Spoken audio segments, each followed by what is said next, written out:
नमस्कार दोस्तों, welcome to our YouTube channel Ola learners. आज हम स्टार्ट करने वाले हैं फरवरी 2015 का क्वेश्चन पेपर डिस्कस। और 2015 से पहले जितने भी क्वेश्चन पेपर हुए वो सब हम डिस्कस करते जा रहे हैं। कंप्लीट डिस्कशन चल रहा है जिसमें आपका पेडागोजी एंड प्लस जो आपके कंटेंट बेस्ड जो भी जितने भी क्वेश्चन है सब कुछ डिटेल में डिस्कशन चल रहा है।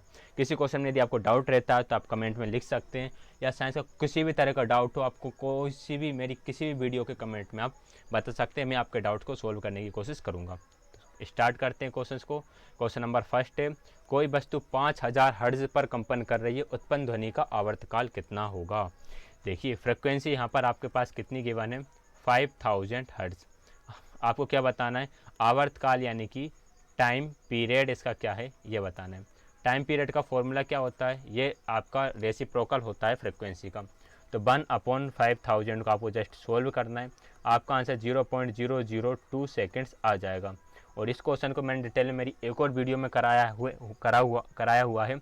आप प्लेलिस्ट में जाके देखिएगा, आपको एक वीडियो मिलेगी, एक प्लेलिस्ट मिलेगी न्यूमेरिकल्स ऑफ साइंस। तो मैंने न्यूमेरिकल्स ऑफ साइंस वाली प्लेलिस्ट में वो सारा कराया हुआ है।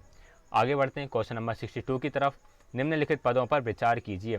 तड़ित, भूस्खलन, गर्जन, सुनामी और बाढ़। तो भूकंप से हो सकता है, भूकंप से क्या हो सकता है, भूस्खलन हो सकता है, बिल्कुल हो सकता है। सुनामी आ सकती है, बिल्कुल।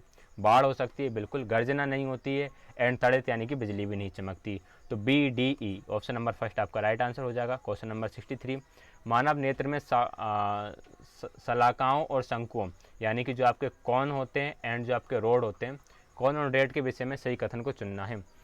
तो कौन सा सेंसिटिव टू डिम लाइट, कौन सा sensitive to bright light, rods are sense colour, rods are sensitive to bright light. Right answer option number second रहेगा, कौन सा सेंसिटिव टू ब्राइट लाइट। यदि हम हमारी आई के डायग्राम की बात करें तो कुछ इस तरह से हमारा आई का डायग्राम हो जाता है। यहाँ पर आपका लेंस और कॉर्निया वगैरह हो जाएगा, ठीक है। यहाँ मैं दूसरा डायग्राम बना देता हूँ। ये कुछ इस तरह से हमारा आई का डायग्राम हो जाता है। तो ये जो आपका रेटिना है, रेटिना पर ही आपके यहाँ पर कॉन्स एंड रोड्स पाए जाएंगे, ठीक है। कॉन्स एंड रोड्स में से जो आपके कॉन्स होते हैं वो सेंसिटिव होते हैं ब्राइट लाइट के लिए, और जो रोड्स होते हैं ये आपके सेंसिटिव होंगे डिम लाइट के लिए, ठीक है ना। ये बात आपको याद रखना है।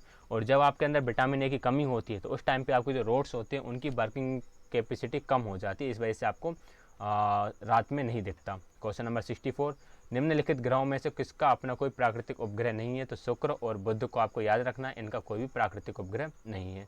क्वेश्चन नंबर 65 है, अच्छी विज्ञान शिक्षा को आधारभूत वैधता को पूरा करना चाहिए। उच्च प्राथमिक स्तर पर कक्षा 6 के पाठ्यक्रम में छाया बनने के संप्रत्यय द्वारा निम्नलिखित में से कौन सी वैधता का सर्वाधिक औचित्य से पालन होता है। प्रक्रिया, परिवेशीय, विषय वस्तु या फिर संज्ञानात्मक। यदि आप छाया बनने की बात करो तो छाया बनना क्या है, एक प्रोसेस है, तो किसका पालन होगा, प्रक्रिया का पालन होगा। आगे बढ़ते हैं क्वेश्चन नंबर 66 की तरफ। क्वेश्चन नंबर 66 है, एक शिक्षक किसी अधिगम उद्देश्य को इस प्रकार बनाता है, सरल विद्युत परिपथ का उपयोग करके किसी वस्तु का निर्माण करना। यह अधिगम नीचे दिए गए किस संज्ञानात्मक प्रक्रमण से सम्मेलन करता है, समझ, विश्लेषण करना, स्मरण करना या फिर सर्जना करना। देखिए वो विद्युत परिपथ का निर्माण कर रहा है यानी कि कुछ क्रिएटिव हो रहा है, तो क्रिएटिंग इसका राइट आंसर यानी कि सर्जना राइट आंसर हो जाएगा। क्वेश्चन नंबर 67 है कि विज्ञान ज्ञान के बारे में निम्नलिखित में से किससे आप सहमत नहीं हो। विज्ञान के बारे में आप निम्नलिखित में से किससे सहमत नहीं होगे। वैज्ञानिक ज्ञान निरपेक्ष, निश्चित और शाश्वत है। वैज्ञानिक ज्ञान सामाजिक एवं सांस्कृतिक द्वारा अंतः स्थापित है। वैज्ञानिक ज्ञान सिद्धांतों से निकलता है, या फिर वैज्ञानिक ज्ञान के विषय में कल्पना शक्ति, सृजनात्मकता सम्मिलित होती है। Option number first right answer रहेगा कि जो आपका समाज एंड संस्कृति है ना, इसके द्वारा अंतः स्थापित नहीं है, इसकी खोज होती जाती है वैज्ञानिक ज्ञान की, और उसे हम आगे जोड़ते जाते हैं। आगे बढ़ते हैं क्वेश्चन नंबर 68 की तरफ। क्वेश्चन नंबर 68 है कि विज्ञान शिक्षा द्वारा छात्रों में अभिव्यक्तियों व मूल्यों के विकास के मूल्यांकन के लिए निम्नलिखित में से सबसे अधिक तकनीक क्या है। छात्र की अभिव्यक्ति यानी छात्र का एटीट्यूड क्या है और उसकी वैल्यू डेवलपमेंट किस तरह से हो रही है, तो आप किसका ज़्यादा यूज़ करोगे, कागज, पेंसिल परीक्षण, जांच, सूची, रेटिंग स्केल या फिर अवलोकन। यदि मैं राइट आंसर की बात करूं तो अवलोकन यानी ऑब्जर्वेशन राइट आंसर होगा। ऑब्जर्व करके आप पता कर सकते हो कि बालक का एटीट्यूड किस तरह का है, उसके अंदर वैल्यूज़ किस तरह से डेवलप हो रही हैं। आगे बढ़ते हैं क्वेश्चन नंबर 69 है, निम्नलिखित खाने योग्य पौधों पर विचार कीजिए। इनमें से कौन कौन से पौधे हैं जो खाने योग्य हैं। केला, बैगन, भिंडी, कद्दू। यहाँ पे मैं बात करूँ तो केला और आपका जो कद्दू होता है ये खाने योग्य फल है, यानी option number second right answer हो जाएगा A और D। आगे बढ़ते हैं क्वेश्चन नंबर 70 की तरफ। निम्नलिखित में से मानव पाचन तंत्र के भागों के संयोजन का वह कौन सा समुच्चय है जो कोई पाचन का कार्य नहीं करता है, उसका बताना है जो पाचन का कार्य नहीं करेगा। तो ग्रेसिका, बृहदांत्र, मलाशय, तो बिल्कुल सही बात है, ये तीनों ही नहीं करते। मुखगुहिका करती है, मुखगुहिका करती है। यानी कि आपको स्टार्च का जो डाइजेशन होगा, जो आपका स्टार्च होगा वो कहाँ से डाइजेस्ट होना स्टार्ट हो जाएगा, आपके मुंह से ही हो जाता है। तो ग्रेसिका, बृहदांत्र एंड मलाशय, ये इसका राइट आंसर हो जाएगा। क्वेश्चन नंबर 71, दीर्घ रोम के बारे में निम्नलिखित में से कौन से सत्य हैं? इनकी अत्यधिक पतली भित्तियाँ होती हैं, ये उंगलियों के समान उभरी हुई संरचनाएं होती हैं, या फिर इनमें रुधिर वाहिकाओं का जाल फेंका रहता है जो इनकी सतह के निकट होता है। तो बी और सी इसमें राइट है। तो हमें ये देखना है कि बी और सी हमें दिख कहाँ रहा है। ऑप्शन नंबर फर्स्ट में दिख रहा है, तो ऑप्शन नंबर फर्स्ट की तरफ चले जाएंगे। ये क्वेश्चन सीटेट में 3 बार आ चुका है, जिसमें 2 बार ये क्वेश्चन इस तरह से आया और पहली बार अलग तरीके से आया था। तो इस क्वेश्चन को थोड़ा सा देखते हुए चलिएगा। हमें सिर्फ बी और सी को देखना है। बी और सी का पेयर किस में मिल रहा है? हमें सेकंड में मिल रहा है, तो हम सेकंड वाले को चूज़ करेंगे। क्वेश्चन नंबर 72 है, रोमंथी जंतुओं का समुच्चय चुनिए। तो भैंस, गाय, हिरन, कुत्ता नहीं होता और बिल्ली नहीं होती। तो भैंस, गाय, हिरन तीनों होते हैं। रोमंथी मतलब जुगाली करने वाले, जो कि खाने को चबाते रहते हैं। क्वेश्चन नंबर 73, कभी कभी शारीरिक कार्य करने के पश्चात हमारी पेशी में क्रैम्प या मरोड़ खिंचाव आ जाते हैं, इनका मुख्य कारण क्या है? ग्लूकोज का पायरुवेट में परिवर्तन होना, ग्लूकोज का लैक्टिक में परिवर्तित ना होना, पायरुवेट का लैक्टिक अम्ल में परिवर्तित होना, या फिर पायरुवेट का एल्कोहल में परिवर्तित होना। Option number third right answer है। जब आप ज़्यादा एक्सरसाइज वगैरह करते हो या फिर आप बहुत ज़्यादा डंबल्स वगैरह इस तरह से ऐसे उठाते करते हो, तो आपकी बॉडी में क्रैम्प्स पड़ जाते हैं। इनका मुख्य कारण ये है कि आपकी बॉडी को ज़्यादा ऑक्सीजन की ज़रूरत है और ज़्यादा ऑक्सीजन नहीं मिल पाती, तो जो हमारी मसल्स सेल हैं वो रेस्पायरेशन करने लगती हैं, और इस प्रोसेस में जो आपका पायरुवेट है वो लैक्टिक एसिड में चेंज हो जाता है। आगे बढ़ते हैं। क्वेश्चन नंबर 74, निम्नलिखित में से मानव उत्सर्जन तंत्र में मूत्र मार्ग को सही क्रम में दिया हुआ है कि आपका जो यूरिन है वो किस तरह से सही कहाँ से जाएगा। सबसे पहले वक्र में रहेगा, बिल्कुल सही। वक्र से जाएगा मूत्र वाहिनी में, उसके बाद जाता है मूत्रसा में, मूत्रा से उसके बाद मूत्र मार्ग। नहीं, ये और मैं देख लेता हूँ इसका। वक्र, मूत्र मार्ग, मूत्रा से मूत्र वाहिनी, वक्र, मूत्रा से मूत्र मार्ग, मूत्रवाहिनी, लास्ट में तो आना है आपका मूत्र मार्ग। ऑप्शन नंबर 4 इसका राइट आंसर रहेगा। सबसे पहले जाता है किडनी में, उसके बाद यूरेटर, फिर आपका जाएगा यूरेटनरी ब्लेडर, और उसके बाद जाता है यूरेथ्रा में। ठीक है, आगे बढ़ते हैं क्वेश्चन नंबर 75 की तरफ। कोई बस अपनी पहली यात्रा 10 किलोमीटर की दूरी 40 किलोमीटर की औसत चाल से और 45 किलोमीटर की 60 किलोमीटर पर आवर की औसत चाल से तय करती है। बस की संपूर्ण औसत चाल क्या होगी? यदि हम पहले डिस्टेंस की बात करें तो हमारी डिस्टेंस होगी d1 = 10 किलोमीटर, और यहाँ पर जो स्पीड है s1 वो है मेरी 40 किलोमीटर। और यदि मैं यहाँ पर टाइम की बात करूँ तो टाइम होगा डिस्टेंस अपॉन स्पीड, यानी कि 1/4 आवर। इसी तरह से सेकंड की बात कर लेते हैं तो d2 कितना है? 45 किलोमीटर। और यहाँ पर आपकी स्पीड कितनी चल रही है d2 वाले केस में? d2 में हमारी स्पीड है 60 किलोमीटर पर आवर। यदि मैं यहाँ पर टाइम निकालता हूँ तो टाइम निकलेगा 45/60, 5 से कैंसिल करूँगा तो 3/4 आवर। क्या होता है फॉर्मूला? टोटल डिस्टेंस कितनी है? 10 + 45 अपॉन टोटल टाइम, तो 1/4 + 3/4। ऐड करूँगा, ऊपर आ जाएगा 45, नीचे आ जाएगा 4/4, ये cancel. Right answer 55 kilometre per hour, यानी कि ऑप्शन नंबर 4 आपका राइट आंसर हो जाता है। क्वेश्चन नंबर 76, यदि किसी वस्तु का आभासी एंड विवर्धित, यानी कि आपको वर्चुअल एंड मैग्नीफाइड इमेज करना है, याद रख लो, रट लो, मैग्नीफाइड इमेज और वर्चुअल फाइंड करने के लिए आपको अवतल दर्पण और उत्तल लेंस का प्रयोग करना चाहिए। इसका डिटेल डिस्कशन के लिए मैं जल्दी ही कोर्स लेकर आऊँगा, तो आप जुड़े रहिएगा हमारे साथ। आगे चलते हैं क्वेश्चन नंबर 77 की तरफ। पोलियो का कारण है, पोलियो का कारण क्या है ये बताना है आपको। प्रोटोजोआ है, विषाणु है, बैक्टीरिया है, या फिर फफूंद है। तो पोलियो का याद रखिएगा कि पोलियो जो होता है वो आपका वायरस की वजह से होता है, एक वायरल फंक्शन है। क्वेश्चन नंबर 78 है, कक्षा 8 के किसी विद्यार्थी का कथन है कि हम पृथ्वी में रहते हैं और ये गोल है, इसी कारण कोलंबस का जहाज अपने आरंभिक बिंदु पर लौट आया। कक्षा 8 के शिक्षक के लिए इस प्रक्रिया के लिए सर्वोत्तम सलाह क्या होगी? ये क्या बोल रहा है? यह गोल है और हम पृथ्वी में रहते हैं। हम पृथ्वी में नहीं रहते, हम पृथ्वी के ऊपर रहते हैं। तो अंतरिक्ष से लिए गए चित्रों से प्रस्तुत करके बच्चों की संकल्पना को चुनौती दीजिए। तो चुनौती तो नहीं देंगे, उसे स्पष्ट कीजिए कि ये पृथ्वी यद्यपि गेंद की भांति गोल है परंतु ये तस्तरी की भांति वृत्ताकार प्रतीत होती है। तो फिर बच्चा बोलेगा जब गोल है तो ये ऐसी प्रतीत क्यों होती है। थर्ड है इस कथन को स्वीकार नहीं करेंगे। फोर्थ है इस कथन का निराकरण करेंगे और बच्चे को हम दिखाएंगे कि पृथ्वी ग्लोब की भांति और हम ग्लोब की सतह पर रहते हैं, यानी कि पृथ्वी की सतह पर रहते हैं। आगे बढ़ते हैं क्वेश्चन नंबर 79 की तरफ। क्वेश्चन नंबर 79 है, निम्नलिखित में से कौन सा उच्च प्राथमिक स्तर पर विज्ञान शिक्षण का वांछित उद्देश्य नहीं है। कौन सा उद्देश्य नहीं है आपको ये बताना है।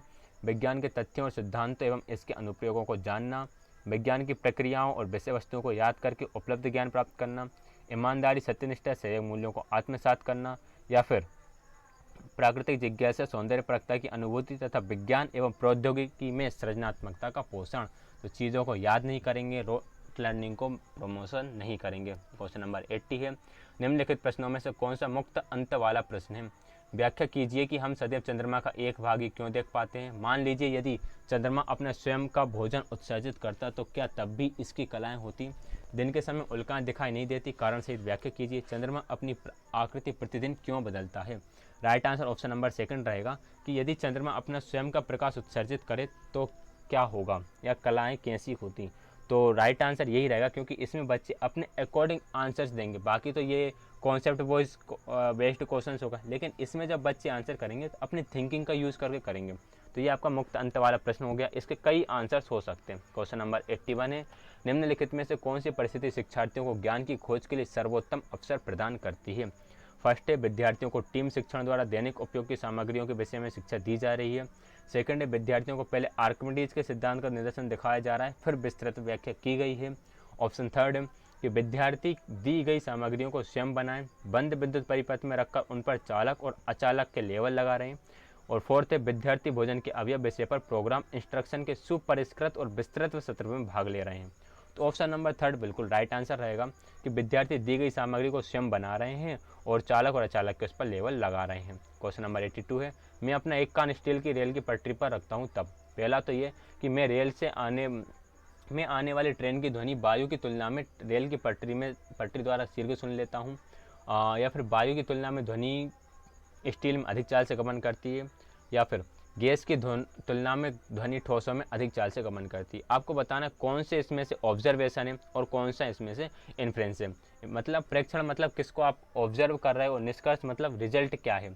तो बी एंड सी हमारा रिजल्ट होगा और ए ऑब्जर्व होगा, क्योंकि यहाँ पर आप ऑब्जर्व कर रहे हो कि हाँ मैं जब कान लगा के सुनता हूँ तो मैं जल्दी सुन लेता हूँ। ए आपका प्रेक्षण हो जाएगा, बी और सी आपके निष्कर्ष हो जाएंगे। 83 क्वेश्चन है कि किसी आनत तल पर एक गेंद के द्वारा लुढ़कते हुए तय की गई दूरी और उस आनत तल के समतल के बीच संबंध को एक ग्राफ बनाकर दर्शाया गया है। मतलब कि जैसे कि यहाँ पर ये जो डिस्टेंस है और ये जो एंगल है इसको एक ग्राफ के थ्रू ये दर्शा रहे हैं। तो ये किसका उदाहरण है। परिकल्पना बनाना, अनुमान निकालना, निर्वचन या व्याख्या करना या फिर संप्रेषित करना। तो ऑप्शन नंबर थर्ड सही रहेगा, निर्वचन या व्याख्या करना। यानी कि ये वो वाला व्याख्या नहीं है कि आपको लेक्चर दिया जा रहा है, यहाँ पर आपने एक कॉन्सेप्ट उठाया और उस कॉन्सेप्ट की आप स्टडी करा रहे हो, तो ये वो वाली व्याख्या है। ठीक है, इसलिए ये इसका राइट आंसर रहेगा। क्वेश्चन नंबर 84, प्लास्टिक के सामान्य विशिष्ट गुण है। टिकाऊ है, विद्युत का सुचालक नहीं होता, ऊष्मा के सुचालक नहीं होते, टिकाऊ वजन में अनाविक्रियाशील होते हैं, ऊष्मा के सुचालक नहीं होते। Option number third right answer.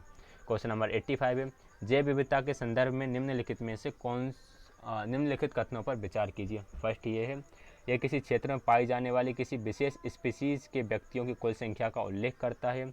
यह किसी क्षेत्र में दिए गए केवल पादप और प्राणी जात की किसी विशेष स्पीसीज का उल्लेख करता है।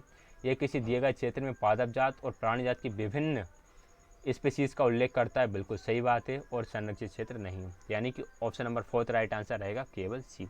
आगे बढ़ते हैं क्वेश्चन नंबर 86 की तरफ। कोशिकाओं से संबंधित निम्नलिखित पदों पर विचार कीजिए। क्रोमोसोम, जीन, न्यूक्लियोलस या फिर राइबोसोम। निम्न में से किसी कोशिका के केंद्रक के भाग क्या हैं। क्रोमोसोम पाया जाता है, जीन्स भी पाए जाते हैं, न्यूक्लियस भी पाया जाता है। यानी कि option number second right answer रहेगा। राइबोसोम आपको मिलेंगे ER के अंदर, जो आपका एंडोप्लाज्मिक रेटिकुलम होता है उस पर रखे होते हैं, जिसे हम RER बोलते हैं। एक रफ वाली होती है, एक स्मूथ वाली होती है। स्मूथ पर ये नहीं पाए जाते, रफ के ऊपर ये चिपके हुए रहते हैं। क्वेश्चन नंबर 87 है, मानव की जनन अवधि की घटनाओं का सही क्रम करिए। तो सबसे पहले आपका जायगोट बनेगा, जायगोट के बाद होगा आपका सबसे पहले आपका गैमेट फॉर्मेशन, गैमेट फॉर्मेशन के बाद होगा फर्टिलाइजेशन, फर्टिलाइजेशन के बाद होगा जायगोट, एंड जायगोट के बाद बनेगा एम्ब्रॉय। ऑप्शन नंबर 4 आपका राइट आंसर हो जाएगा।